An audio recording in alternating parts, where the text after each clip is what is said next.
What's up, everyone? This is Lewis here. Come one, come all. It's the Nerd Report. We're going to be talking about anything you want to talk about, but I'm going to start things off with some Star Trek because my boy David March here. Let me see if I can get him in here. Hey, how's David it going? March has introduced the idea of bringing in some Star Trek vibes into this channel. Yeah, I love Star Trek. And you know what? Where you're gonna people always say it's like, what do you like more, Star Wars or Star Trek? I feel like the only thing they have in common is the word star in the title, and it's in space. I really don't see the similarities. So yeah, I like both. I really like Star Trek at points, but I love Star Wars. I gotta say that if I have to compare. But hey, I'm gonna have a lot of fun with this. So I'm gonna use the beginning of this at the very least to kind of like interview David here and ask him, like, you know, as a beginner Star Trek person, what should I do? And then we could start a show, or if we could incorporate a show. I don't know where we're going with it, but let's just have fun with it, right, David? exactly. Yeah. So the very first episode, do you know, is there trivia involved here? Do you know all your trivia name of the first? I would think the very first episode is that one where is the false pilot, which where like Spock is making things saying crazy thing like, we need to kill this guy, man. Yeah. So they're basically in the beginning, they're trying to find like what the show's about. The show didn't like start off with the Captain Kirk we know, the Spock we know, as far as like personalities are concerned, correct? Yeah. So I feel exactly. Let me see what the first episode, I forgot what it's called. I've seen it, and Spock is going nuts in that one, isn't he? Yep. And they bring in people from like the original pilot. The doctor from the original pilot just shows up, and we never see him again. It's the one where they're all gods. And actually, if we really want to do some things, we should tie in Star Trek Continues, because Star Trek Continues is a series of fan-made movies. Though it's got I did see part of that, and they did an amazing job. They even tied it in, and they created a proper finale for that series, as far as I'm concerned. Yeah, so I did see that. I was shocked with it. I was shocked at how good it was. Now, when we start covering Star Trek, we got to be careful because more CBS than Paramount, they're very strict with their copyright rules. So no footage and stuff like that. But we could like watch an episode, review it, and stuff like that. I know there's like how many episodes? Like hundreds, right? There's about 78. I think episodes plus the Star Trek Continues stuff, which is another 10. So I think it's altogether something like 88 episodes. Wow. That's great. So Next Generation has a lot of fans as well, right? Yeah. So on a Next Generation episode basis, there's like something like 20 to 24 episodes a season for 7 seasons. Another group of people who've tried to do this is the Rageaholic. I don't know if you're familiar with him. What is that? He does game reviews. He does movie reviews. He's like the critical drinker, but he's American and he swears a lot. Yeah, and he's pretty good. And he's been doing an actually somewhat serious review of Star Trek DS9. So. The first episode from what I'm seeing here, and feel free to correct me in the comments if I'm wrong. The first episode's a man trip. The Man Trip. That's the name of it. Is that correct? I believe that was the first one ever released, and that's the one with the salt monster, I believe. Yeah, Captain Kirk, William Shatner's in there, Nicole Nichols, Alfred Rader. I don't know who that is. Jenna Bell. And stuff. Hold on. Nick, have you met anyone from Star Trek? I've met Walter Koenig, who is Chekhov. Oh, okay. And that was a weird situation. Like you know, when you're at one of these fan cons, the lines are usually like hundreds of people long or whatever. And I just happened to be walking by, and I'm like, "Hey, aren't you Walter Koenig?" He's like, "Yes, I am." I'm like, "There's no one there." but him and the person who's watching his table for him, like one of the convention handlers. And I walk over, I'm like, there's no line here. And he's like, you get priority. And I'm like, okay. And then Avery Brooks, who was Captain Cisco, I looked over and there's like 50 people in his line. Yeah. And so I ended up having like 10-minute conversation with Walter just about stuff. And the thing that I was most interested in is the only movie he says he was ever top billed in. It's a movie called like Moonscape. And he does that with he was the guy from Evil Dead. Anyways, the main actor, Bruce Campbell. Yes, Bruce Campbell. So he's in that movie with Bruce Campbell. So I got an autograph picture of him from Walter, and I talked to him for about 10 minutes, and then I left and found a couple of my friends. And then when I came back at like 15 minutes later, there's like 500 people in front of the Walter Koenig line. So I just managed to get in there for the first few minutes. What was crazy, though, is 3 days later, this is a little dark. Yeah. His son committed suicide. It's awful, man. Yeah, and his son. If I don't know if you ever watched. I'm trying to remember the name of the show. Something like that reminds me. Something like that happened to Sylvester Stallone. We were all at Comic-Con, and he was supposed to be promoting the Expendables, and his son passed away. I forgot how his son passed away, but that's bad. Yeah, that's bad. Yeah, we got some Popcorn Planeteers coming in and stuff like that. Welcome, everyone. Let me see what we got. I can't read some of this. Como entré? I don't know. How'd you enter? I don't know. Bruce Campbell is so damn good. I agree, Tim. I completely agree. Him as Autolycus on Hercules, and then that whole show where he was Burn Notice. Yeah. I should do some stuff with Burn Notice for my channel because that show is amazing and it's spy genre and all this other stuff. Maybe I'll force myself to go through the last few seasons. So, yeah. So a little bit of a trivia here. What was the last J.J. Abrams Star Trek movie? What was it called? Into Darkness. That's the name of it. Okay, so we did a press event at Paramount Pictures, and Leonard Nimoy had passed away that year. So we all did like a big, like a group picture. The press event was to I believe it was to show like a scene from the movie and then have an event like a club, like a dance thing, and we all got some memorabilia and stuff like that. But before that, the surprise was that everyone who attended would get to take a picture to honor Leonard Nimoy, right? So there was like, about a couple hundred of us, and we took a picture. I was in it, and now that it was blown up, and it's on the side of the building of Paramount. So I'm there honoring Leonard Nimoy. So that's kind of cool. Cool. That's amazing, man. Congratulations. Yeah. It's fun to be part of that. Leonard Nimoy, man. It's like one of those people like almost like Stan Lee, it's like you can't believe they're gone. They've been there ever since in my nerdum, my being a nerd. So yeah, Leonard Nimoy was awesome. Yeah. So yeah, the first episode's damn crazy, man, with Spock and all his weird eyebrows and his face. I believe that episode that I'm thinking of is Where No Man Has Gone Before. That's the one where Spock is nuts. Yes. When did you get into Star Trek? I remember watching Star Trek with my mom.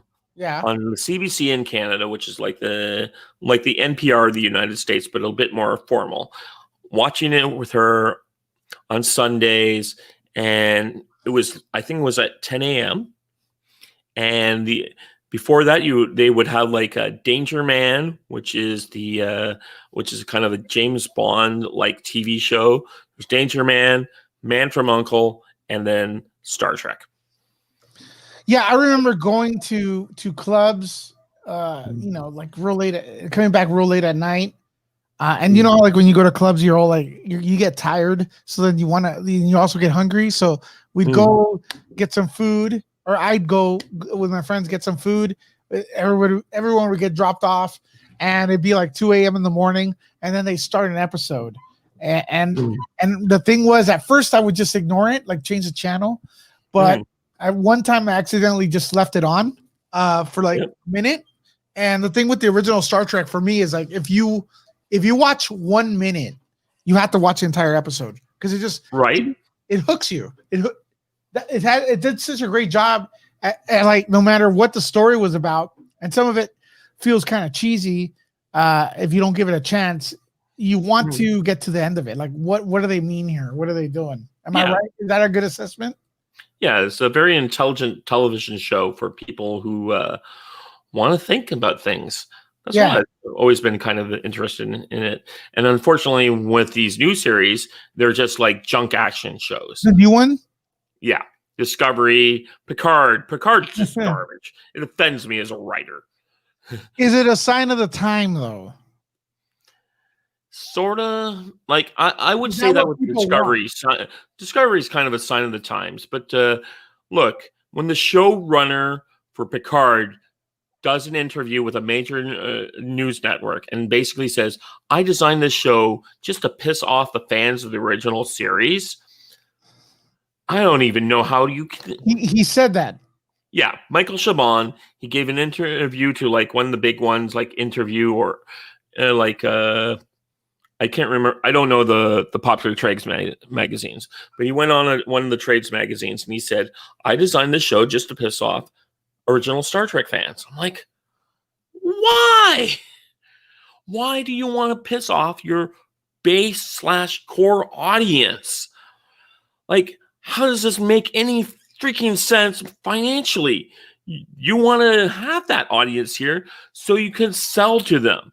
And I think that's a big problem with a lot of Hollywood. Do you think maybe he was probably trying to make something not to piss off the original audience, and then it did piss him off? And since Star Trek fans are real passionate, they trolled him, and then that's his way of. I don't think this is what Rian Johnson situation. Yeah, I think this guy actually deliberately went out there to take a dump on people. You think Rian Johnson went out to make a good movie? Yeah, right? Yeah. Rian Johnson went out to make a movie. I think the only Star Wars movie he'd seen before was The Force Awakens.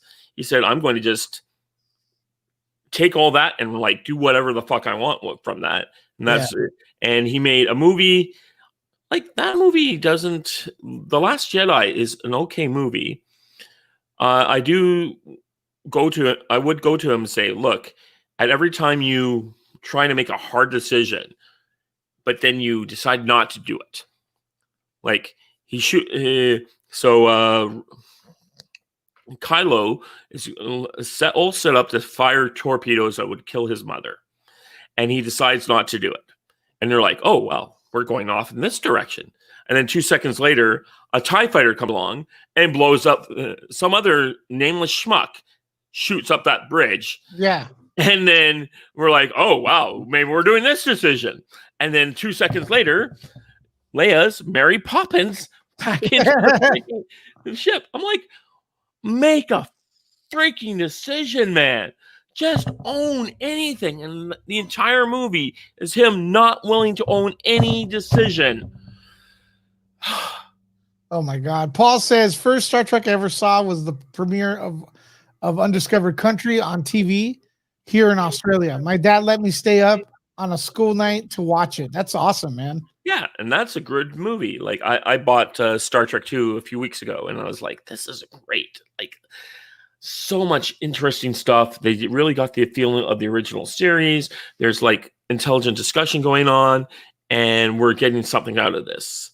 Like, I feel that is a true sequel to what should happen. Kurtzman, and then he adds, Kurtzman needs to never write again. There's a lot of politics with him. I've noticed that. A lot of people don't like him. Can anyone name a good Kurtzman movie? His what? Anyone out there can name me one good Kurtzman movie that was his own? Well, let me look at his IMDb because I'm not familiar. Yeah, like... Well, Dust Till Dawn. Was that Dust Till Dawn? That's it's a Tarantino, right? Tarantino and what's his name? Well, there's the link between Star Trek and Tarantino. Kurtzman probably talked to him, right? Oh, I'm sure he did. Yeah. I'm just pulling it up myself. Makeup department. Do I got the right person here?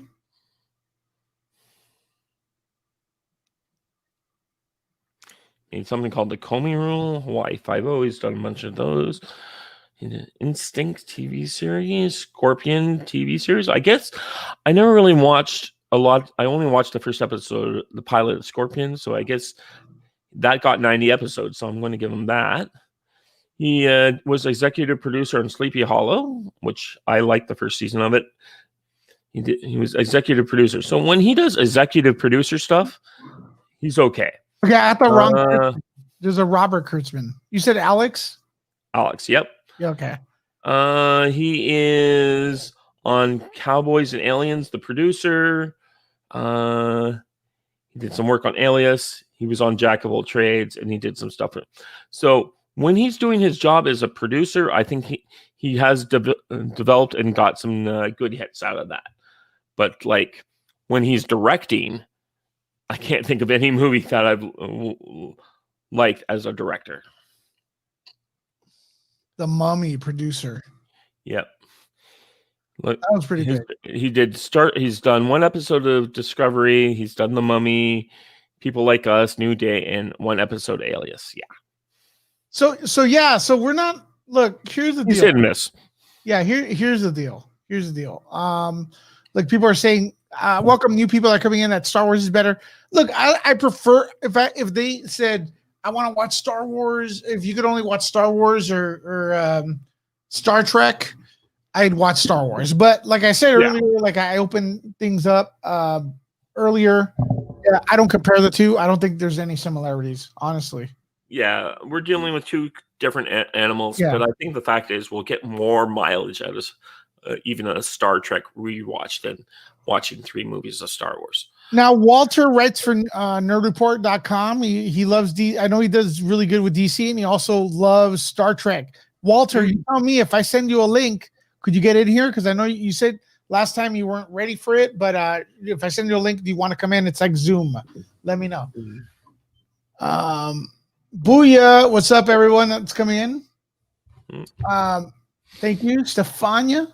What's up? Sadwick. Thanks, guys, for supporting the channel. Popcorn Planet, I'm sure, is in the house. No thumbs down. I need thumbs up. Hey, Stefania gave a very wrong opinion, and I have to double thumbs down it. Oh, Star Trek sucks. No, come on, Stefania. It's fun. You gotta. I think it's fun. Deep Space Nine or Voyager, Dave? Deep Space Nine, hands down. I've never rewatched Voyager. There's like 1 or 2 episodes I might want to rewatch, but that's it. What was that show I always thought was part of Star Trek? I think people do think it's part of Star Trek. Oh, damn. It crossed. I'll rewatch Enterprise more than I would watch Voyager. I told them to say that. Hey, speaking of Star Wars, tonight we will be reviewing live The Mandalorian. It's supposed to be a big one. Big Mandalorian happening tonight. I don't know what's going on. Mr. Signora over there had a big spoiler. I muted it because I didn't want to know what it was. I know what the spoiler is about, but I don't know what the spoiler is. But right tonight, what is it? Like almost 12:45 a.m. Tonight, Thursday night, Friday morning. We will be going live. I already have that link, that video set up here on Nerd Report. So subscribe, hit the notification bell so you don't miss out. But we'll see what's going on. So we're gonna cover everything: Star Wars, Star Trek, whatever. Did I mean the Orville? Okay, so the Orville, Seth MacFarlane, right? Yep. So you said Alex Kurtzman has been someone who mixed response from the OG fans, especially, right? Mm-hmm. But the Orville has gained a lot of critical acclaim, right? Is that pretty fair to say? Critical acclaim for being the best Star Trek out right now, right? Yeah. Am I wrong? Certainly the best Star Trek out there. Yeah, I remember when it first came out. I went to Fox to they were doing a promotion there, and the press hated it. They didn't know what the show was about. Mm. Like all the members of the press were like, "Oh, what is this? Is it supposed to be funny? Is it supposed? What is going on here?" They were so confused. I was a little confused too, but I was just rolling with the punches because it was just Mm. a pilot episode. Right. But it's turned out to be very fun, right? Yeah, so there some of the stuff that happens in season 2 eventually pays off. So I did have a very frustration very in the middle of the season. I'm like, why are we focusing on this one particular character so much? Like, give me some more original episodes, and then they make it pay off by the end of the season, and you're like, oh, okay, I see what you did here and why this is all good. But yeah, the first season's I think a bit stronger than the second in that regard. Babylon 5 is exactly bingo. You got it, Paul. That Babylon 5 is not Star Trek, but I used to confuse it with Star Trek. Are you a fan? Oh yeah, I've watched every season. Is it like Star Trek? No, it's the anti-Star Trek in a lot of ways, especially anti-Star Trek of that time. Though DS9 kind of eventually got to where Babylon 5 is, but Babylon 5 is like a serious show where stuff is it's like watching Angel with Joss Whedon's Angel, where stuff that's happening in the first season is going to pay off in the 5th season. So guys, I'm trying to get to everyone's comments here. The Orville is great. Everyone likes it. Yeah. STD is an STD. The abbreviation for that. Okay, so look, I'm going to wait. Babylon 5 is better than Star Trek. Oh my God. Hot take. What do you think? Depends on the series, but yes, sometimes Babylon, like the JMS, Joe Michael Straczynski, he's the writer of Babylon 5. He's did a lot of work into making this thing pay off. And yeah, for those 5 years of show that we got from him, yes, I will rate higher than Star Trek, despite the fact I would say the original series plus the movies compares. Well, Lunga is saying that Firefly is better. Do you agree? Firefly is pretty good. Yeah. But I was disappointed by the movie that they got out, where they didn't answer any of the questions that were really being delivered in the series. They answered a bunch of other questions that were cool, but not as good as what we had been developed in the 13 episodes of the series. Next Generation or Babylon 5? Go. Oh, Babylon 5. Easily. There's so many stupid episodes in the Next Generation, like really dumb episodes, filler seasons, I would even argue, where we don't have that problem with Babylon 5. Walter, I send you a link via Facebook if you want to join. Now, one show that I see both Star Wars and Star Trek fans like is Battlestar Galactica. Have you ever encountered that? There's no fights, like especially the new Battlestar Galactica. That was amazing. It was pretty good. Whenever they would set up a situation, and you were like, surely they will not pull the trigger on that situation in the worst possible way, and then they would, and you're like, wow, I can't believe you just did that. Plus, when you watch some of the you buy the DVD releases, they have hidden footage in those things that will add, like there's a season 2 episode where they have an hour of footage that was never released that adds to the story, like an hour of DVD extra bonus footage to an episode. Who does that? But I feel it falls apart in the 4th season. Like Galactica. You love it. I am not a fan. Okay, well, let's talk a little bit of spoilers. What are you talking about? The whole philosophy with God and everything? You think that was... that's a may or nay. But the fact that there's decisions made on that, the season finale, or series finale, it's like, why would anyone do these things? No one would make these decisions. This is stupid. It's like, dude, I'm not giving up toilet paper. I'm sorry. I don't care what the hell is going on here. What we think we want to Well, hang out with LA, the LA Neanderthals, right but now I'm is not like giving up toilet paper. we don't have toilet paper in LA anymore. Everyone's panicking. Well, hey, that's what you get for living in LA. But no one walks in LA. Remember that one? No one walks in LA. Yeah. Well, yeah. Our mayor says if we have too many people at our house today, he's going to turn off the water. I saved up. That's great, man. So let's start off. Who's streaming Star Trek right now? Do we know? Netflix. I The have it. original series? I was watching the original series, one of my favorite episodes the other day. So it's still on Netflix. All right, I'm gonna watch the first episode. Then Okay. we're gonna drop a review. Mhm. We're gonna drop a review about it next week. How's about that? Okay. Sounds good. Start off like that. All right, guys. If you want to start, if you guys want to talk about Star Trek or anything to do with pop culture or whatever, we're gonna let you guys call in. I'm gonna drop the link. I'm dropping the link in the comments. We're getting ready for Mandalorian tonight. After it streams, we'll go live here on Nerd Report. So check that out. It should be fun. It's gonna be a big one. Trust me. I'm hearing things. So there's the link. If you guys want to call in, or if you're too shy, you want to talk about something, just put it in the comments, and we'll try to get to it. Where did Spock get his ears? Did they ever say? Where did that? What do you mean, got his ear? Why are they pointy? Because they're from Vulcan. Is he an elf? Was it? What was the inspiration? No, his atmosphere is he has a thinner atmosphere than Earth. Yeah. And because of that led to his ears being pointy. They explain that?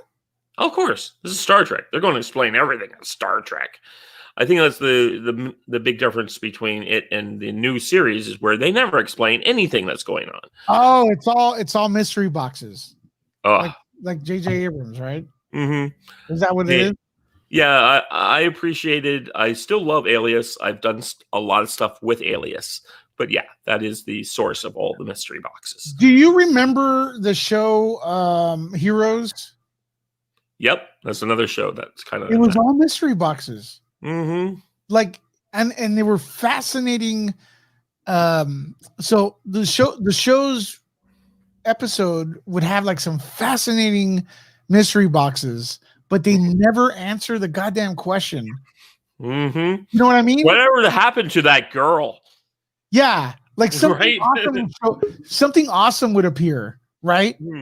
And like you're like, okay, that's awesome. I can't wait to see what the hell that is. So you wait like 5 more episodes, nothing, and then they cancel it. Oh my god, I'm shocked. Paul's in the house. Yeah, I couldn't let the topic of Star Trek go by without what do you want to making know? comments. What's your comments? I just wanted to. I think you won me over, David, with the Babylon 5 over TNG. I think there are a lot of really bad episodes in TNG. Right. I think it hits its stride in season 2. I think season 1's a bit of a bust. And then you have like those Deanna Troi episodes, which are just always terrible. I don't know. Or like the Beverly Crusher episode with her dead grandmother. Oh, the ghost that sucked her soul or something. Terrible. Yeah, terrible episodes. Yeah, there's a bit of it. There's some dogs in there for sure. I think DS9 overall, like DS9's my favorite Star Trek, and I think overall it has the most like balanced arcs in it. Even though it does go into like the prophets and stuff. If you're not into that, I'm into it, but if a lot of people wouldn't be into, you know, the wormhole aliens and stuff, Starfleet calls them. Melissa has no idea what I'm talking about. I remember the J.J. Abrams reboot. People liked it until they didn't. Look, I'll say this. As a star, I was like, I'm a huge Star Trek fan. Like I was raised on Star Trek. And I discovered Star Wars. Phantom Menace was the first Star Wars movie I ever saw at the cinema, and then I saw the OG later on when I was like in my teenage years. After the Phantom Menace. Yes, after those, right? Although somehow I did. How do you look so old? That's my thing. Like I did get like skipped. in your 50s. I'm in my 50s. Yeah, good one, Lewis. No, Get to sleep, man. You're in everyone's podcast. You're like bouncing that. it's true. It's true. Go for it. What was I saying before you talked Phantom about Menace Phantom was the Menace? first Star Wars. Oh yeah, so yeah, as a big Star Trek fan, I actually liked 09 Star Trek. I thought it was a good sort of soft reboot. I'm glad they had Leonard in there, and I thought their parts were really good. I didn't like how they did Sarek in it because it kind of didn't do the justice to Sarek from TNG that we saw or in the original series where he was like no emotion, and they showed a lot of emotion from Sarek in that movie, which doesn't work. They do worse in Star Trek Discovery. That dog shit show is offensive. But that's the only criticism I have. Paul's always combative. Have you noticed that? There's a lot of testosterone over there in Australia. When it comes to Star Trek, it's like I feel like what was it? What's the one they redid? Wrath of Khan. What movie was that, David? Star Trek Into Darkness is the third. Yeah, the second one. Beyond. Yeah. Into Darkness is the second one, and then it's Beyond. So you'll notice this too, Lewis, as you go through TOS. They combine 3 different episodes of TOS to make Star Trek Into Darkness. And they borrow from Wrath of Khan as well. And they remade the best Star Trek movie, hands down the best Star Trek movie, because they had no original ideas, and that's when it went off the rails. I will push back on that. They did have original ideas, and I wish they had followed that path with with Weller's character and as the Admiral trying to start the war with the Klingons. You know what? That would have been a much more interesting movie than what we got. The B plot or even C plot with him and just dealing with all that shit. I think that would have been a good movie, but we get derailed by them trying to make, like you said, the Wrath of Khan instead. They borrowed from Dreadnought, which is what happens. Like he makes the Dreadnought in the movie, and that's actually an episode of TOS called Dreadnought, where they make a Constitution class starship, which is what the Enterprise is.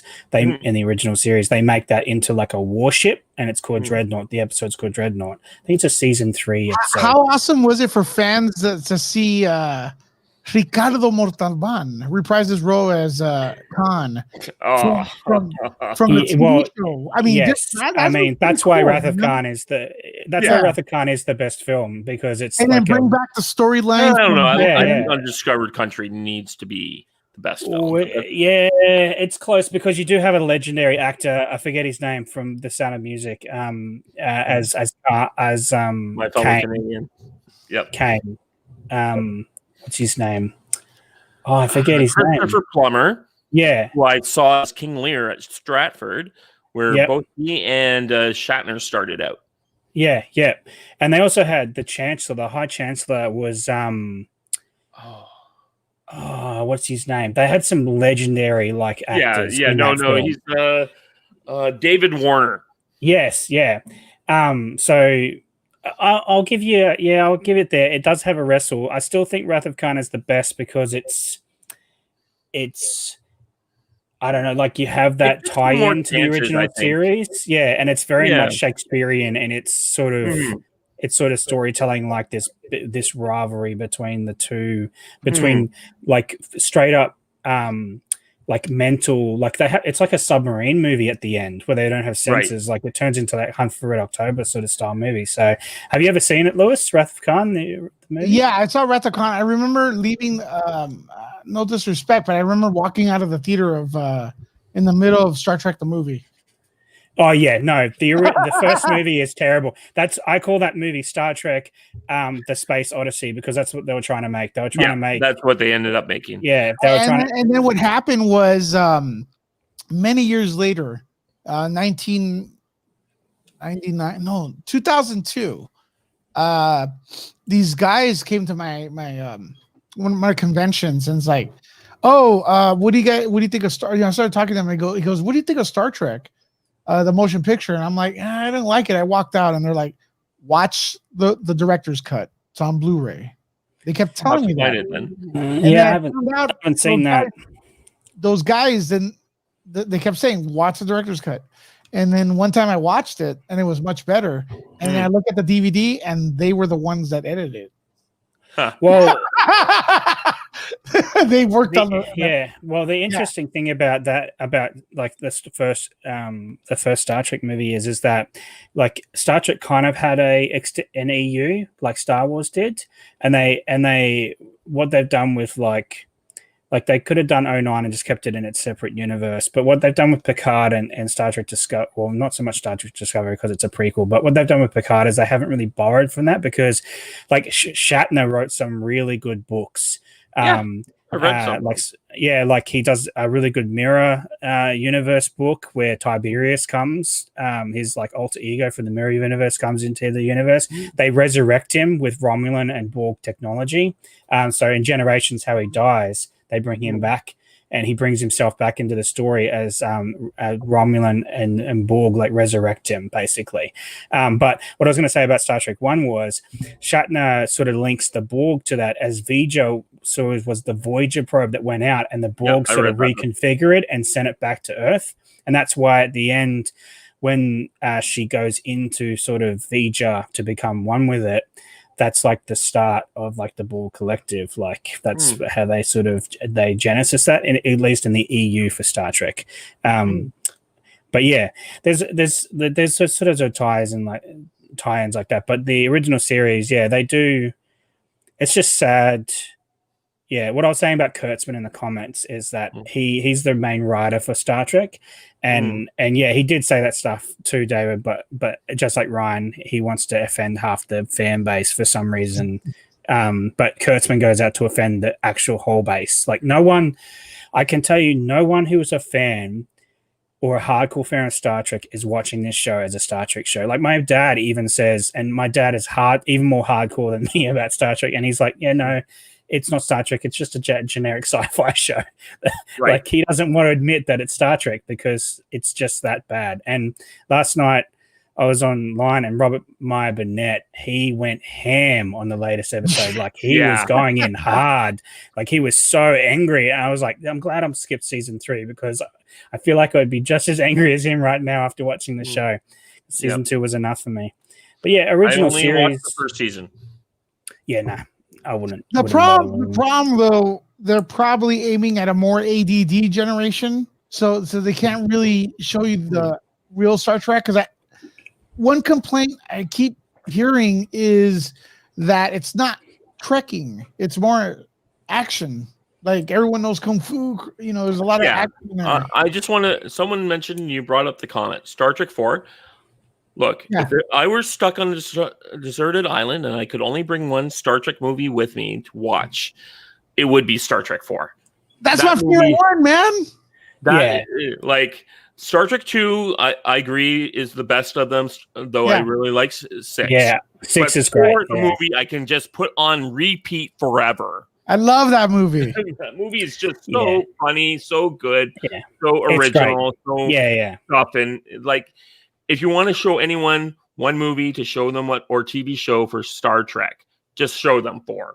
And the characters all get sort of their moment in the film to sort of shine, which is I don't think you get that in any of the other Star Trek films. Is that you get that moment for Chekhov to shine and for Scotty to shine and McCoy, and it plays on all of their sort of strengths, like Spock mind melding with a whale and like then trying to learn vernacular, like they aren't your damn whales, like and Kirk is just I'll give you a double goddamn on you. Yeah. So like it's like it's a perfect fish out of water sort of story, and it does have a really cool like theme behind it. It's like this probe comes every thousands of years to come speak to whales, only whales, and it starts ripping the earth up, and so they have to go back to get whales because we've killed them all. And it's like actually a really good sort of moral take on it as well. The interaction between the different generations too, that was dope.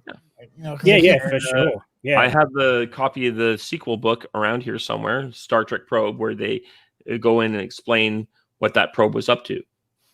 Oh, dope. Yeah. And they bring in back Riley from the original series, and he's like now a diplomat with Star Trek, right. Starfleet, and he's been like the protege of Sarek. It's a really good. It's one of my favorite. It's up there with my top 2 of Star Trek novels that I've ever read. The other one being Great Spaceship Race. Sorry about that. Hollywood Purgatory is calling me out saying, because he's a Hollywood Purgatory, he's like a computer. Like I said this like 3 months ago, right? Look, I'm going to tell you, man. There's hold on for our listeners, because remember, we got people listening who are in the car. They can't look at the screen, so we got to like articulate everything like if it was a radio station. Right. Hollywood Purgatory says Lewis thought Star Trek 4 was a search for Spock. Hey man, I'm not here because I'm perfect. I'm here because I like people and I like nerds and talking to nerds. Hey, and you thought Conor McGregor was a good fighter, but I don't keep calling you out on that. All right. All right. There we go. I'm gonna say, boxing, baby. Yeah, I'm gonna say that 3 is like the exception when it comes to the odd movies being bad, because it's actually a really good story, and they do throw back to it in Star Trek 6, because the impact of like Kirk, like his son being murdered in Search for Spock on the planet, comes back in full fold in 6, where he's just like, Spock's gone behind his back, just make a treaty with the Klingons, and he's just like, let them die. Like he wants vengeance. And by the end of it, when he's with the Chancellor, the Chancellor's daughter, she's like, you've restored my father's faith. And then he's like, you restored my sons. Like, and it's like this really cool circle back to like his loss of his son and like his hatred for the Klingons, because they were the big villains in TOS. Like, so like it does that full circle sort of thing, which is what makes the Undiscovered Country really, really cool. It's like it has this really cool sort of payoff of Search for Spock. Yeah. And I think it's like, it has I always forget his name. The dude the guy that plays Doc in Back to the Future. He's the main Klingon bad guy in it. In Search for Spock. Lloyd. Yeah. He's the main Klingon in. Dude, I was watching. Yeah, he is, right? Yeah, he's great in it too. Like where they're like, when they go like on the ship and they've co-beamed over, and he's just like, what's it saying? And he's like, it's counting. And his number one lieutenant who survived into 4 is the guy from Night Court. Yeah, it's true. Yeah, he's also Uncle Fester in Iron Family, and he's also in One Flew Over the Cuckoo's Nest. So everyone from One Flew Over the Cuckoo's Nest made it big. Like everyone. They like it's pretty interesting that like these stars have like are in each of these separate movies like of Star Trek. Like they really have got a lot of star power behind them when you think about it. Like they're main characters that have played off the original characters from the series have like all been sort of stars of their time. And I'll give Star Trek 5 props. It's not a great movie at all, but the scenes where they're at the mountain and Spock is trying to understand why you sing "Row, row, row your boat" around the campfire, and it's like the trio are together, and it's great comedy because it just comes back from the original series when McCoy's always. Can I have some of that secret recipe that you have there, Bones? But yeah, it's a terrible ending. What was which part was it where that guy would bring back your worst memories? Oh, that was Star Trek 5. It was Spock's half brother, which isn't mentioned in STD at all, because they don't care about Star Trek. But like what's his name? Sorik. Yeah, dude. He takes people's pain from them, like psychically through the Vulcan mind meld. He like takes their pain, and it's really, there is a good moral story in that movie. Like Kirk talks at the end that he needs your pain. It's what makes you who you are. Right. Like your experiences, like your hurt makes you who you are. And like he basically like brainwashes the Enterprise crew like into taking them beyond the rim to this which was apparently creature. The original Star Trek 2 plot. So. Oh, it wouldn't have lasted. If that was Star Trek 5 or Star Trek 2, they wouldn't have made another feature I film. know, I after agree. that. It would have killed the whole thing. We might have not even get DS9 or any of those series. Yeah, but looking back on it, it's like it's just so weird that Star Trek 2, 3, 4 is this weird trilogy within the Star Trek movies, which can't happen without the rest of them. And for sure. There's just these weird situations we get out of Star Trek, and we owe a lot to the Marvel movies. Owe a lot to Star Trek. Well, I think formulating how to sort of do a long form arc and payoff for sure. And like Generations is another payoff of like having. I come like, is it like season 4 of TNG they made Generations? No, it was very late. Oh yeah, like no, it's just season 7. Like in season 7 because like the Enterprise has gone after it. Yeah, but people shit on that movie, and I think Generations is actually it's a pretty good movie, and again a big star power as the villain. Sauron, like is a great villain in that movie. So Malcolm McDowell knows how to be a good villain in every movie he's ever but like in. just the stuff he says about time and was it Malcolm McDowell? Yeah, and he like one of his big lines from that is like they say time is the fire in which we burn. Like it's just he's so like the way he sort of acts it and brings it across. You're like, I believe this guy. Like this guy's a true believer. Like, so guys, check this out. You guys mentioned Marvel, and this is off the topic. And Paul just said true believer. So what does that remind you of? Stan Lee. Right, so I bumped into this video that I had in the background that I want to play real quick for you guys. I don't know if you've seen it. Have you seen the Sessions with Stan? Have you guys seen that? They just uploaded it a couple of days ago. So this guy went into the studio with Stan Lee and had Stan Lee, like, I don't know exactly what they were doing, but he did some animation with I guess they were doing a radio show or something. It's real short. Let me share it with you guys. And I love it, man. Check it out, guys. Real quick. Hold on. Can you guys hear that? A little bit. You guys hear that? Yes. You guys can hear that music, right? Exactly. Okay. Let's play this. Check it out. From when I was 19 years old till I was 28, I got the chance to work with Stan Lee. He was the best. This is a real recording from one of my favorite memories of the old man. I'm rolling. I don't say it because I don't say dirty words, but it seems to me that so-called dirty word is probably the most useful word in the English language. Because it could be a verb, it could be a noun, it could be anything. Say, that fucking thing, that's not good, you know. Or you say, fuck you, that makes it a verb, right? And no matter how there's no sentence where you couldn't use it to great advantage. And I'm going to start a movement. I want to legalize and legitimize the word fuck. One of the great words in any language. I think we just need an Excelsior. Excelsior! No, that's not good. Excelsior! Fucking fantastic. You get that fist up in the air, you weren't looking. Your head was down. I want your head up when I throw my fist in the air. I want you paying attention. I don't want you looking there when I'm emoting. Jesus. The fuck's going on here? What the fuck are you all standing around for? I fucking love it. Shit. Fuck you. Ah, man, I miss Stan Lee so much. Have you guys watched the movie The Ambulance? No. It's this weird horror movie from the late 80s, early 90s.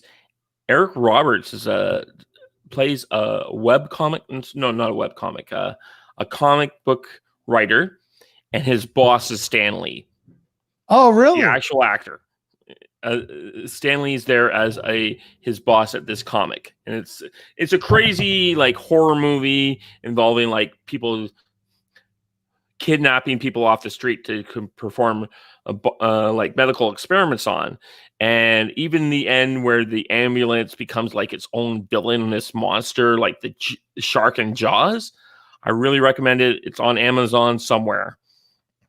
Yeah, But Eric Roberts and Stan Lee. Yeah, I used to. I knew his manager, and his manager would always give me the hookups. Like if you go on Nuke the Fridge, the YouTube channel, I have like 10 interviews with Stan Lee. He did my con.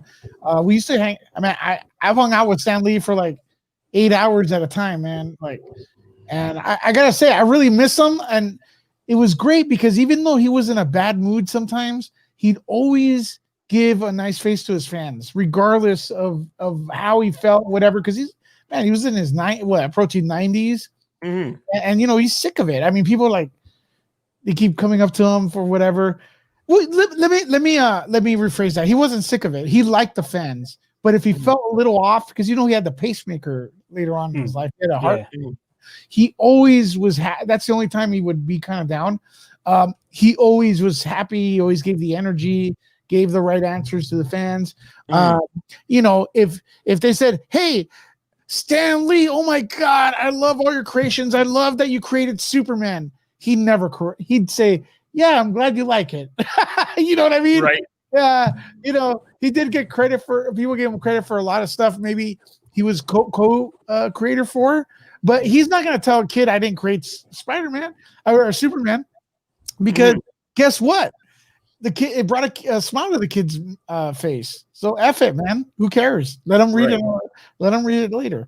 But I miss Stan. I feel like conventions aren't the same anymore now that he's passed. So I had the pleasure of meeting him, and that recording right there is the real Stan Lee. I can tell you, he was funny. Another quick story once is my friend. Before there were Funko Pops, there was these things where you draw, like it was like you draw like a character on. It was like plastic before they were like Funkos, but they weren't. And my buddy made a Stan Lee one, right? And he's like, "Give it to Stan Lee, give it to Stan Lee." And I'm like, "Okay, cool." So I gave it to Stan Lee, and this is when I barely knew him, barely started to get to know Stan.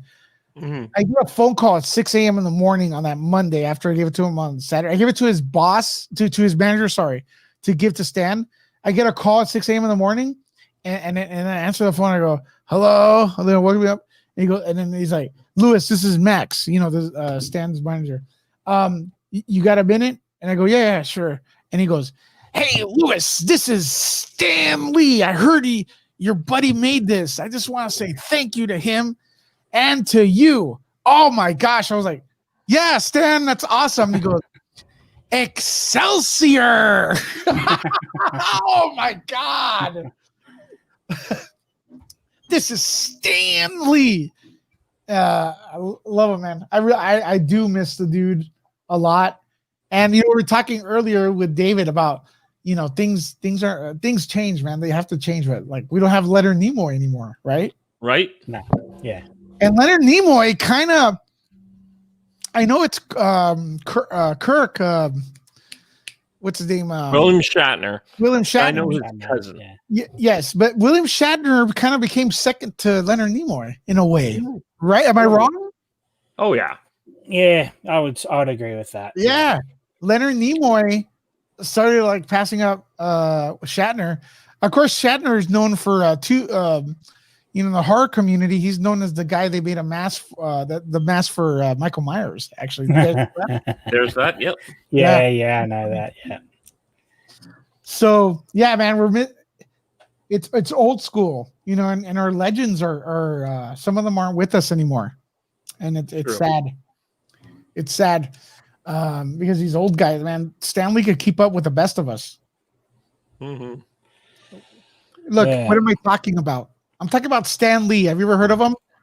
Co-creator of many of the characters in Marvel. He's talking about our people that have like done stuff in pop culture dying. Like that's what he's talking about. Mm-hmm. Yeah, like titans of pop culture, basically. It's like I don't think it'll be as effective. Like, he's talking about Nimoy surpassing Shatner. Well, look, Hollywood Purgatory. If you would have been listening to me and you took the wax out of your ears, you would have heard me say didn't say that surpass he's him. kind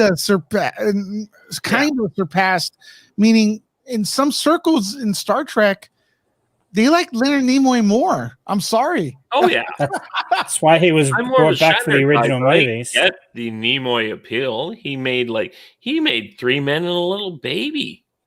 Yeah. Like, look at some of the movies he directed. He had big hits, and he, in a lot of ways, he was a lot more commercially successful than the Shatner. Oh, I think it's because of his attitude too. Like Bill, because of his like early "don't talk to me about Star Trek," that sort of I think turned a lot of people away from him. Like, whereas Leonard was, as far as I know, always sort of open to like, Leonard also wrote that book, I Am Not Spock. Yeah, well, I mean, that's just like but that's the Yes, same you are. as like as you know, Samuel L. Jackson getting on stage going, "I'm not a Jedi. I don't have like a lightsaber." Like, you know, him basically like Bill Shatner did the same thing. He did a Saturday Night Live thing where he made fun of it. Like, Look, Shatner was definitely more of a dick. Yeah, for sure. To a lot of people than You think- Leonard Nimoy, and I think that's the real difference. Shatner is a dick, Yeah, and Nimoy isn't. I think he embraced it later on, which is great. But yeah, it wasn't like, you know, Patrick Stewart's level where he like goes around saying like it's the greatest role he's ever done. Like, Well, it's, sort of it's deal also, now. you got to remember how much did they get paid in the 60s?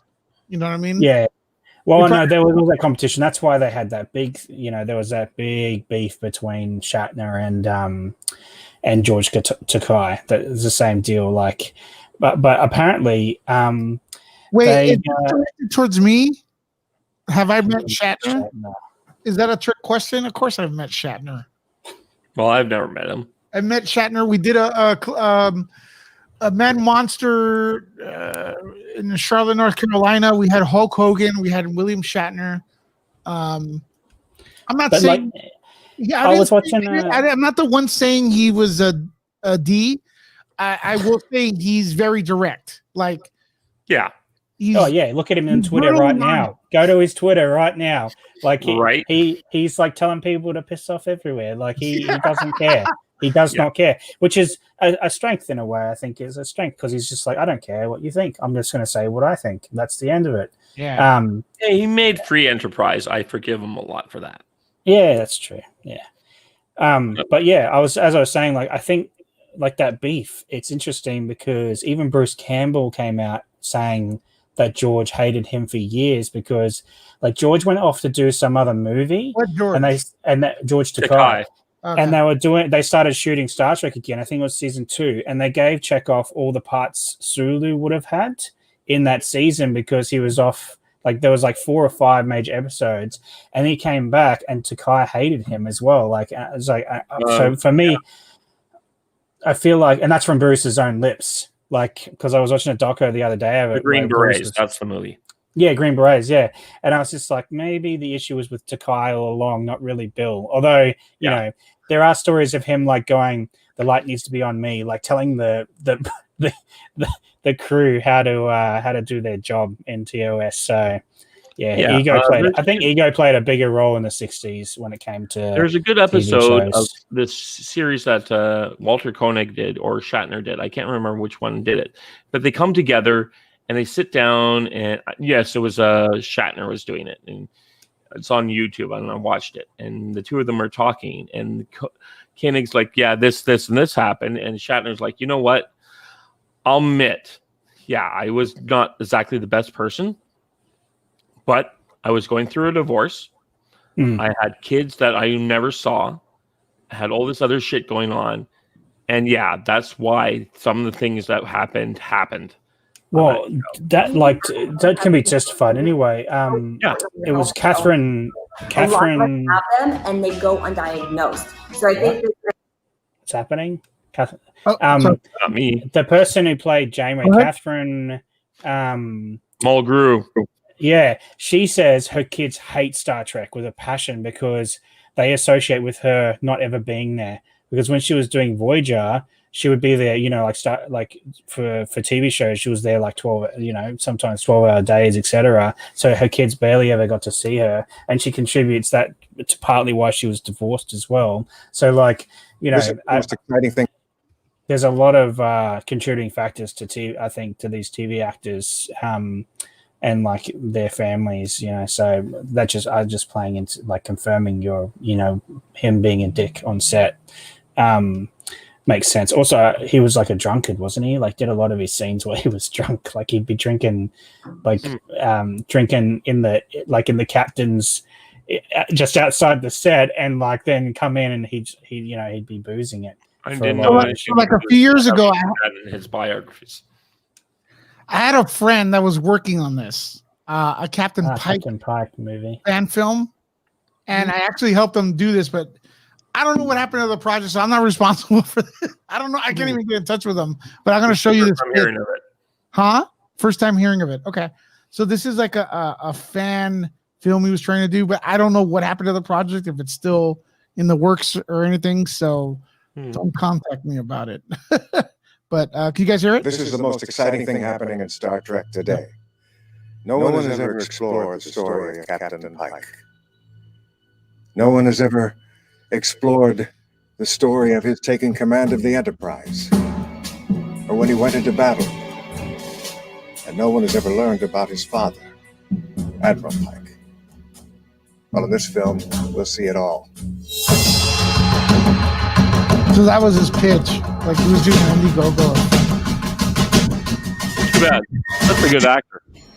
I'm Lewis Love with Nuke the Fridge and the I read the script. Oh, young Go by Lewis. Lewis Love, yeah. It's not only darker, it's epic. Space exploration at its best. The Star Trek film I've been waiting for. This is the story of Captain Pike when he first takes command of the Enterprise. You'll see his first mission, and you'll see him meet Spock. He knew Spock for 11 years, but we never knew any of this in the original series. We'll answer all these questions in Star Trek Captain Pike.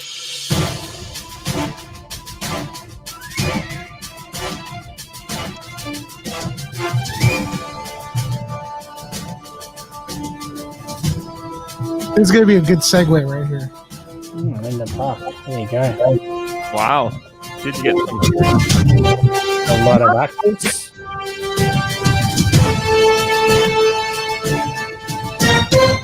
Who is Captain Pike, and what missions did Well, he let me go forward on this for real quick. Kirk? Okay, so watch In this. Star Trek The Menagerie, the two-part episode from the original series, we got a small glimpse of what Spock's life. Okay, you see that handsome fellow right here? That's Walter. He works for nerdreport.com. And Okay. incidentally, he's in the chat. What's up, Walter? Urban Superman. Bring him in. Oh, maybe his audio is down. Oh well, if he fixes that, we'll get to him. But anyways, the production for this was going to be awesome. So, and this handsome dude was in there too, right? Hopefully, Walter gets in. Walter, can you hear us? While we're waiting, Ray Wise was in this weird pilot I remember watching called like Condor. It's set in 1999. There's like laser-proof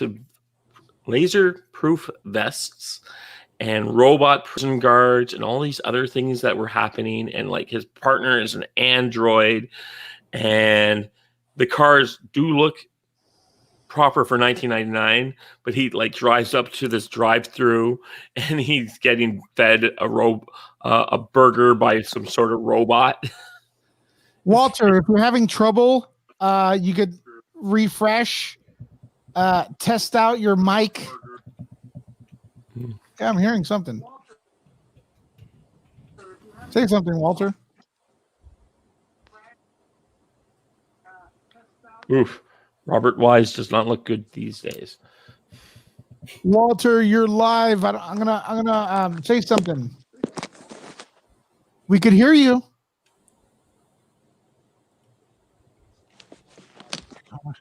Oh, Walter, one more chance. I don't want to keep you in here if you don't know we're on. I don't want you to like say something inappropriate. You there, Walter? Going once, going twice. Try it again, brother. I'm gonna remove you so you don't so everything's cool. Mm. All right. Yeah, StreamYard sometimes it's a little weird. It does. Yeah. Okay, so Mandalorian tonight after it streams, we're gonna be here live. So don't forget to check that out. I already set up the video for that. So I'm excited. The poop's gonna hit the fan. I know Paul's excited. Right? I'm never excited, Lewis. Yeah. According to some people. You are. Let's try Walter one more time. You there, Walter? Damn it.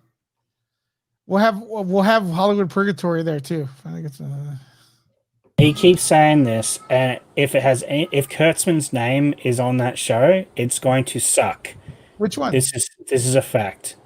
Christopher Pike, he's going to be in Strange New Worlds. They're doing a Captain Pike, like they're doing the first Enterprise crew series, but it's like a spin-off of STD. But if it's Kurtzman's attached to it, it's crap. Anything with Kurtzman in it is crap. Damn, that's some harsh words. Look at what he does. Look at everything he's touched. Actually, I was looking at his IMDb earlier. Some of the stuff is actually pretty good. Talking about Star Trek. Yeah. Star Trek. He does not understand Star Trek. He doesn't understand what it's about. It's just like Kathleen Kennedy doesn't understand Star Wars. Well, let me ask you what's the ratings on the Star Trek show right now? Picard almost bankrupted them. Like for real. Did you guys get real stats? Like I want to see it written. Not YouTubers claiming and stuff like that. Like, is there actual document? Could you guys pull up like a link saying people are not watching it? Because to be fair, we've been hearing Kathleen Kennedy's leaving Star Wars for the past 5 years. I'm not saying that. I'm just saying she doesn't get it. Remember that? I'm not going to mention who. Remember that big story that broke and made YouTubers like 500 times bigger than my channel here? That Disney cannot use any of the original trilogy characters, and then now we see Mandalorian. They use nothing but original trilogy characters, and the Empire is there, like straight up looking like A New Hope. You know what I mean? So it's like, remember, like people have to hold the fake news to the fire, man. You know what I mean? So let me know, like, are the ratings down for real? Looking Discovery on IMDb now. Okay. Because the only way you could tell is if they cancel it. Like, probably if it's streaming. Because streaming is very difficult to find out. What happened to Paul? I agree. Paul, what happened? Did I offend Paul? Doubt it. And if, guys... But the internet in Australia is pretty awful from what we've experienced in other things. Well, he's in the chat. Be right back. I heard Australia is cool, except they have Paul. That's the only problem with it. Back over here. Hold on. Yeah. For the next show, guys, get the actual ratings if there's a way to do it. Because I'm guessing they don't release their ratings. They don't do it because the only thing you can see, like in correlation to ratings, is I know for a fact when NBC did release Picard, their stock started to tank, and there is no like valid review of that show out there that like legitimizes that, says it's a great show. Like but what legitimizes is if they keep renewing the show, that means people are watching it. Do you think they're gonna like for as far as I can see? I don't have a horse in the race, dude. Like I'm saying, if if the show is not making them money, they will pull it off. Like Star Wars right now, I'm telling you right now that if I were forced to bet, all this complaining is falling on deaf ears. It's all about the money. It's all about if you guys do not watch it, then they will change things. Yeah, but here's what I'll say. I'll say there's a point to be made on that. Every single piece of merchandise being released right now has nothing to do with the sequel trilogy and everything to do with the Mandalorian, and that's because the only thing that Disney's connected to the fans is Mandalorian. The sequel trilogy, no one cares about the sequel trilogy. Time out, though. Time out. Mm. I do agree with you that they made a huge mistake unmasking Kylo Ren. They had a great opportunity to give him a completely different look in Rise of Skywalker to sell toys. I don't know why they could. My thing with him, if you really want to go dark, this may sound cheesy, me saying it, but imagine this. Kylo Ren comes back in the Rise of Skywalker wearing that fucked up Darth Vader helmet. That would have been amazing, dude. Like creepy, like an alternate Darth Vader, like messed up. Yeah. You know, and check this out. The toys do sell, but not as much the sequel trilogy. What sells is the original. Yeah, that's what I'm saying. That's the my original, point. the prequels, Mandalorian, and Clone Wars. So they're doing all right. But I'm not saying they're not doing it right. What I'm saying is they're leaning into Mandalorian now because it's the only successful franchise that they've put forward. I should say for Star Wars, it's the only success they've had in Star Wars, the franchise, where universally it's well liked by a lot of people. Universally, the sequel trilogy is not many people either are for it or against it. Like it's very so it's not as good as they want it to be. Let's be honest. Like that Disney wanted to hit that stuff out of the park, and they did with the first one, but then the second one just broke that entire the fandom in half, and it's still in half. That's what I'm saying. So right here, funny pump. I respect your opinion. I'm gonna respectfully disagree. CBS woke series don't get canceled because they have deep pockets. They got rid of Supergirl because no ratings. And that's probably more than Star Trek, dude. Look, I don't care about like when you say like me, I don't do politics on this channel. But the thing is, if you want to have like a message in your show and it's cleverly delivered, even though I don't agree with it or agree with it, that's good. But like Supergirl was just like freaking winking at the camera every 5 seconds. Jesus Christ. And when the ratings went down, they were gonna axe it, man, and they gave it to Warner Brothers. Came in and said, "Hey, we'll take it," right? And guess what? Warner Brothers did. They're done with it too. So I don't believe that. I don't believe that. And plus, you could go woke and make something cool at the same. You know, I gotta say, maybe this is bad of me to say, but wasn't the original Star Trek kind of woke for its time? Yeah, I don't. This is a thing. This is the problem with that sort of argument, and I get what you're saying. It was progressive, but I'm asking because I don't know. I don't think it was woke as in the way that woke is today. Like it was progressive. It had like a Russian. They had the first interracial kiss. They had a black woman as an officer. Like they were progressive, and it's fine because he saw it as a utopian future. The work that was maybe woke of that time, but woke of today is more like what you were saying. Every 2 seconds, they're winking at the camera, going, "See, guys, sexism exists, guys. See." Sean right here is saying about Supergirl. It wasn't woke until during. No, I couldn't get through season 1 of Supergirl because they kept going, "Woman power, see, guys, women can be powerful." I liked Ally McBeal being there. Yeah. And when I only stopped watching that first season when someone said, "Hey, she's not going to be in the second season," I'm like, okay, well, she's the only thing that I'm here interested in seeing is the dynamic between those two people and Martian Manhunter. Here's what got me with Supergirl is the constant like take a mission seriously. You know, like it was like, oh, I'm still a little girl. You know, it's like for everything, bro. You have Superman powers practically. You know what I mean? Linda Carter shows up as the president, and she comes off Air Force One, and she's like, "I can't believe I flew on Air Force One." It's like, dude, you fly without an airplane. What are you talking about? You can fly almost as close to Air Force One as shit, dude. Right? Like, why would Air Force One impress you? You know? They could throw a nuke at you and nothing's gonna happen. I would go back to like what you were saying about Star Trek. What I would say is that TOS, what they did was they took and I'm familiar with this now because I just watched a documentary recently about the making of TOS.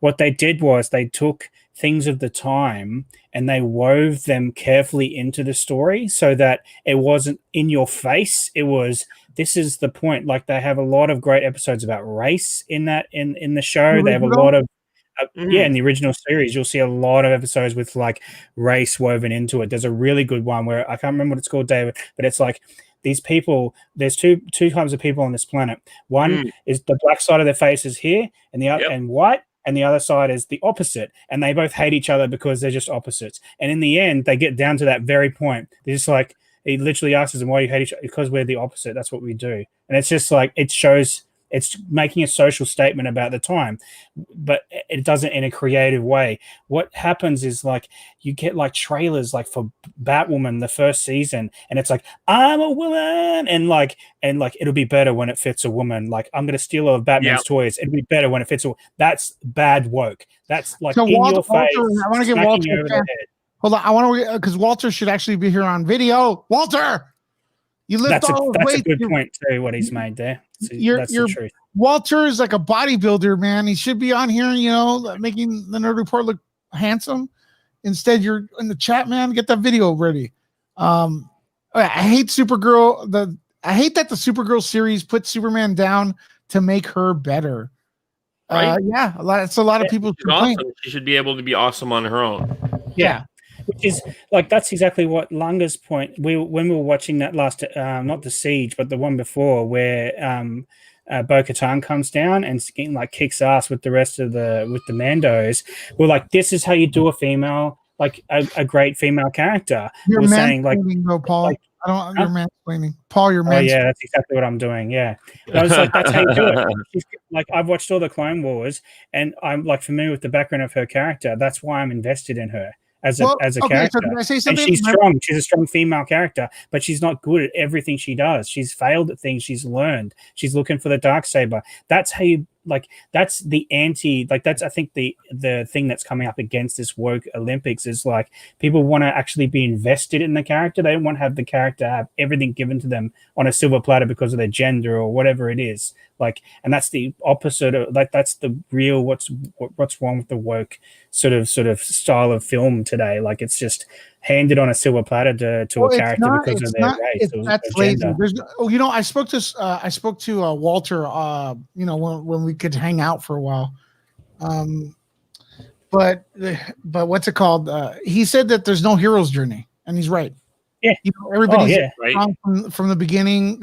See, Walter is very knowledgeable with that stuff. He's read a lot of like Joseph Campbell, which is Lucas's teacher, a mentor, right? Yeah, and everyone, like, you can't have a weak character anymore in the first act. It's got to be a powerful character from the beginning, or else people will cancel you.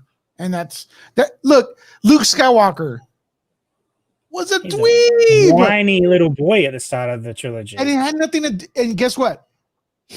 Luke Skywalker and Lewis, have nothing in common. He's a farm boy, blonde hair, blue eyes, dweeb. Okay, not cool at all for me, right? But guess what? You got that little introduction of him, and then his parents, his family gets murdered. You know, Uncle Owen and Aunt Beru. And when that scene hit, I remember as a kid going, "The Empire must be stopped." I'm on Luke's side. I would fight with Luke. I swear to God, I remember that as a kid going, "I'm sorry, but the Empire needs to be stopped." That's when, like, all right, now you get behind it. Yeah, you got behind Luke. You didn't have to relate to him or anything, but the relatable thing was his parents. Like, dude, it was so brutal, right? And you hear the music, and then like his expression. I was like, "Fuck it, Luke has to win. I don't care how cool the Empire looks." You know what I mean? You know what I mean? So that's cheer. why this last trilogy was so disappointing to see, where you know, like, really murder the New Republic and all this corruption going on. I'm like, what? Oh, you man, pissed on everything we had built up in the original trilogy. Well, not just that. It wasn't a repeat. It was like every OG character was a failure. Every single one of them. Not one of them succeeded. Every original trilogy character is a failure. I gotta be honest with you. I don't think that was done on purpose. I think that's just the way it turned out. I really I don't. What dude, about the direction of Luke in the Last Jedi wanting to murder his nephew in the dark? Keyword, Paul. Keyword direction. There was not a direction. Yeah, that's true. I agree with you. There wasn't a direction, which is So why I they didn't think run there things were too by many people that actually people- did the ball. Correct. There were too many people going. I may Which get a lot I of. say again. This is the truth. That falls on Kathleen's head because she didn't pick the right directors and story writers. If she didn't know Star Wars, the first thing she should have done was go, "Hey, Filoni, you've been writing Star Wars and the Clone Wars for the last 7-8 years under George Lucas. How about you get on here and tell me some like help me pick directors Okay, and go by there the were some aspects that I did like, and I may cause some enemies here. The fact that Luke says that you think when he tells Rey, like, you think the legacy of the Jedi, I'm paraphrasing, is success, it's failure. It was the Jedis who didn't see Darth Sidious rise. I thought that was cool. Like tying into the original trilogy. And that happens in the EU as well. That's why he marries Mara Jade and allows Jedi to actually have But when he said relationships. that in The Last Jedi, I was like, you know what? I fucking hated the Jedis in the prequel. No, think about it. They were arrogant. That was the point of them. Right. Yeah. They Their harassed arrogance was their Anakin. downfall. Correct. They harassed Anakin for missing his mom. They go, what's wrong with you, Anakin? He's like, I miss my mother. And then Yoda's like, that's the dark side. Look, I was like, dude, please, really? when Samuel L's character Mace Windu comes out and said, "It's like, well, we're going to have to arrest Palpatine," and Anakin's like, "Well, the Senate's going to be very pissed off if we do that." And what does Mace say in return? Well, I guess we'll have to take them out too. Well, no, even in that part where he's like, he has to be killed, he has to be stopped here, and it's like that's not the Jedi way. Anakin even argues that to Mace. They're arrogant. That's their downfall, and that's the point of the prequel trilogy. They come off a little weird. They are arrogant. They come off a little weird, and I think that's George's fault because he was kind of like, I feel like George Lucas was out of training. Like he didn't have. Well, yeah, he didn't have a stopgap. He didn't have someone go, "No, that's a bad idea, George." George, that's a stupid idea. What about episode 2 where like he goes? That was a whole stupid idea. That whole movie was a stupid idea. Check this out. That line where he's talking to Anakin's talking to Obi-Wan. He's like, "Oh, I'm watching Padme," and then Obi-Wan's like, "She's a politician. She's not to be trusted." It's like, what kind of shit is that, bro? I thought it's like, dude, that was, come on, bro. That was George being woke. That was George's example of being woke. Wait a minute. You think the prequels are not woke? Wait a minute. They're not woke. Look at the Gungans. You think they're woke? Do you think the Gungans would exist in today's world? Early wokeness going on. George Lucas is blind to his own personal idiosyncrasies, but there's definitely some woke politics coming into that. I mean, the whole Fall of the Republic is basically him saying his critique on George W. Bush, who I'm not a fan of. You're either with me or you're with the terrorists. Fifth speaks in absolutes, whatever. Hey, I want to say what's up to a few people here that just joined in. Master Swag King, what's up? Happy Turkey Day. And Jody's Corner. Woo! What's up? Bring one of those two on. Huh? That'd be good. I do want to see a nerd war between you and Jody because Jody loves the prequels and you hate them. I would love to see that. Yeah. Me and Jody on the prequels? I actually am mixed on the prequels. No, I meant Lewis. He hates the prequels. Jody, if you want to come in, I'm going to paste the invite right here. So you're welcome. We're going to do this for a few more minutes. And then I'm going to play some video games, watch Mandalorian, and come back here and review it. Look, I don't hate the prequels, man, but the more I watch them, the better they get, kind of. But I gotta say, man, episode 1's unwatchable. It was a story of Jar Jar Binks, and I was waiting. I don't agree with that take. Yeah, I'd agree if you said episode 2 was unwatchable. Who's the main character in episode 1? Huh? Who's the main character?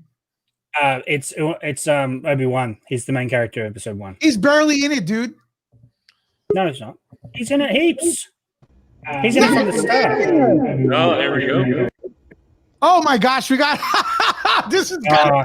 Here he comes. No, all right. You guys don't have to educate me. You guys have to educate me. I'm an old man. So for everything I know about Star Wars, I've only seen episode 4, which was with Liam Neeson, right? That's my favorite. That's the one I really like. Then I watched Liam the new Neeson trilogy. is in episode 1.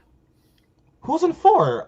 The 4's had the little boy, and he was trying to win That's that race. episode 1. Did I watch episode 1 or I watch episode 4? Fuck. That is the Phantom Menace. So Jody said pod. I think is in regards to episode 1. He's got a point. Look, pod racing, I wasn't a fan of. I gotta be. There's no force powers. Like Anakin, like kind of wins. It's like we're just. No, he uses the force to win. That's how Qui-Gon He picks up. doesn't use the force to win, though. Yes, he does. Qui-Gon literally says, "I've never seen a kid like pilot like that. He has to have the force." He says it to his mum. Darth Maul Right. is awesome, but it goes back. That's not what he said. What? Hold on. Darth Here we Maul, go. Qui-Gon, and Saber battles. Duel of the Fates score. You know, it's got some good. The costumes are awesome. Why do I got 2 Swag Kings? Yeah, he uses the force. Remove that one. Internet was messing up. Jody's right. Jody, what I know- come on. And So all the defend narratives, this all the part. narratives that I know is that 4, 5, and 6 are like god tier. The prequels came out, they weren't as good as the originals. So Yeah. people hated them. But now the prequels are good by default, given the shitty new trilogy you got. Yes, but this is people great. like, but people like Clone Wars. No, the and- Clone Wars made the prequels much better. Okay, Jody, so Clone Chad, Wars is Jody, so- please watch those last 4 episodes before tonight. Okay, so what about the other ones people told me to watch? So what about that one with Darth Vader? It was the one with the Rogue Story. Rogue One. A Star Rogue Wars One? story. Okay, so why would I have to watch that one? Because I kind of want to get into it. Because I've never been set right interested. before A New Hope. You don't Okay. have to Right watch into A it. New It's Hope. just a nice way to lead into New Hope. Well, Yeah. Why? Okay, why did Han Yeah, Solo nice suck? thing that Kathleen Look, Kennedy did for In you, Rogue Paul. One, the last half of that movie is freaking good because you get to actually finally see a Star War in a Star Wars movie. Versus except they changed the ending. closest we get before that is Return of the Jedi, and we get Okay. 5 minutes of it. So what's the point of Han Solo then? Why do people hate that one so much? Because it's a generic sci-fi movie with Star Wars slapped on Yeah, it. I'll tell you why. Paul has his opinion right there. Okay, look, it's like this. I know people that liked Solo. I think it was. Yeah.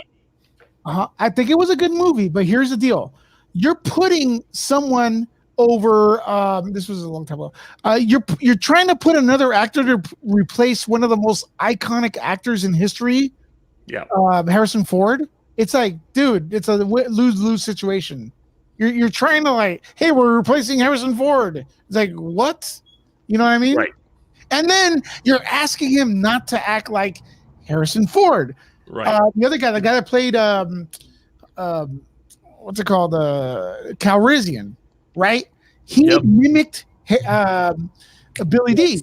So Yeah, he did. I thought he was a way better Lando Calrissian than the other guy was Han Solo. He stole the show, but also this is a problem. It's like they were talking about it in Andy's stream earlier. They have to explain everything. So they in Han Solo, they're like, oh, we need to explain how he did the Parsec run. Like we have to explain how he got his name. Like which Yeah, is no, I didn't like that. garbage. It was terrible. Like and then they had it's just generic space. Can we agree? Train. Why do they need a train on a planet, the Empire, when they have like ships and speeders? Like, Well, that's a little bit nitpicky, but I like that part. There have been trains and then- in the oh, Wookiee expanded knows universe. why, There's a yeah. train in True Shadows of enough. the Empire. So and what, then, you Paul? had, and then you had the droid, which no one understood whether or not the droid was mocking SJWs or it was for SJWs because it was like a parody of what? itself. Droid ambiguity. It The was droid terrible. the droid is quirky. It wants the And droid. then It wants the droid hang on. evolution. And then the Revolution. What's droid wrong with becomes Part that? of the ship. The droid becomes part of the ship, and then it's never mentioned again in the original trilogy because Yeah, they're it is. retconning. Yeah, They're and- It is so that five is mentioned. C-3PO is talking to the ship's computer. okay. That's Here the droid. was a big. Paul is wrong. And R2 did that in Cloud City as well. Oh, Does Cloud oh. City has a sentience as well? This is the problem. They It retcon could. it. It could. How do you know it doesn't? Well, check this out. When you're making a lot of Star So it Wars goes. movies, Keep you shaking gotta your head, have a lot Paul. It doesn't make you less wrong. You haven't given me one Wow. single argument back to what I just said. You're just saying, "Oh, maybe it does." You're doing a "maybe it does" argument instead of an actual logical, factual argument. Press What is one. wrong with the droid? Paul Droids did in their own Star show. Wars have always been quirky ever since the Everyone, first Lewis movie. needs to make a point, and this is his show. So, Lewis, take away from here. Thank you, David March. That's why I'm your dropping a co-host. link right now in the comments area. The video is already on schedule for tonight. Mandalorian, the poop is going to hit the fan. There's a lot of spoilers out there. Don't mention any of them, please. All of them are fake. Okay, yes, we're going to find out tonight. The schedule is up. Mandalorian chapter 14. Oh, I think it's going to be a good one, and it's going to come out. We're going to be talking about it like around 12:45 a.m. tonight, Thursday, or Friday morning, Los Angeles time. So check that out. I dropped the link. Click on it. Set the reminder. This is what we're going to do. We're going to end the show because I got to play some video games with my son. It's Thanksgiving. Hey, Paul, go on to Amazon or Hasbro Pulse and pre-order a Darkseid Ray figure that they just released. That has nothing to do with it. Jeffrey, I'll see you tonight. Has to do with Paul's Paul, where can people follow you? Just hashtag Helix. Okay, I'm removing everyone as I go. All right. Say it there, Paul. Master Swag King. Where can people follow you? Master Swag King, right? Master Swag King Entertainment, putting out videos every single day. All right. Special shout out also to Jody's Corner for coming in and supporting real quick. We're ending this. We're going to come back again. And we are preparing to go Star Trek crazy. David, where can people follow you? I'm at the Spy Guy on YouTube and at Karen Tubb on Twitter. All right. Those are the two places you can follow me. All right, guys. My name is Louis Lecca. You can follow me here on the Nerd Report. You could also follow me at Nuke the Fridge. We do interviews there, nukethefridge.com, and also at Nerd Lecca on Twitter. May the force be with you, or live long and prosper, or whatever. I don't know anymore.